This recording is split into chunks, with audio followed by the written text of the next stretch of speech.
We're joined by U.S. Attorney Ken Polite, who is a prosecutor in the sex trafficking case where 74-year-old motel owner Mr. Kanubhai Patel pleaded guilty. Thank you so much for joining us. Thank you for having me. It's our pleasure. So Ken, let's start off by talking about what exactly was going on at the motel and what Mr. Kanubhai Patel is charged with. So Mr. Patel has pled guilty to one count of financially benefiting from sex trafficking activity that went on at his motel.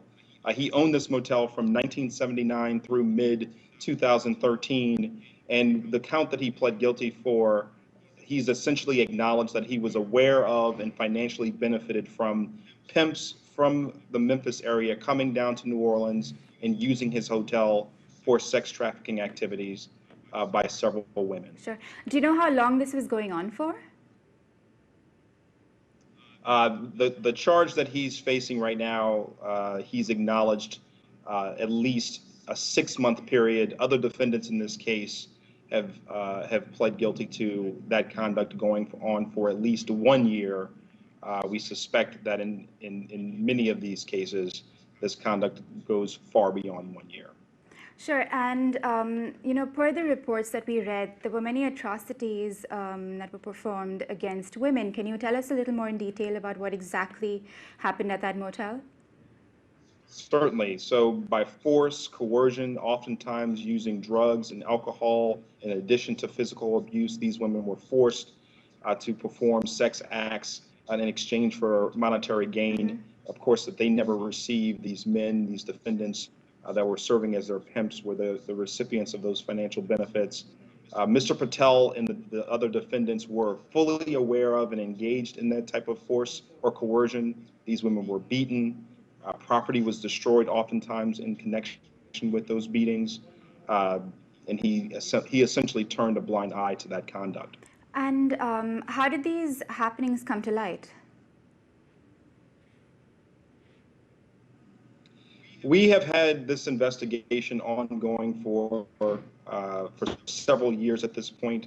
We have some cooperators who have come forward, individuals that participated in this conduct along with the charged defendants. But of course, this is happening right in the middle of a very important area of New Orleans. His hotel is right in New Orleans East. And so for many years, we've heard complaints from members of the community alleging that this type of conduct was going on, not just at Mr. Patel's motel, but at others in that same area. Sure. And what exactly is the status of the case right now? At this point, Mr. Patel... Watch the remaining show on ITV Gold. Subscribe to ITV Gold on Time Warner Cable Channel 1539. ITV Gold is America's first full-time television channel that caters to the South Asian community. Your favorite dramas with English subtitles. Watch movies, back-to-back songs, award-winning local news coverage, and much, much more. Subscribe to ITV Gold on Time Warner Cable Channel 1539, part of the 8-channel combo pack for $39.95. And our East Coast viewers can also subscribe to ITV on RCN Channel 476 and Cablevision on Channel 1168.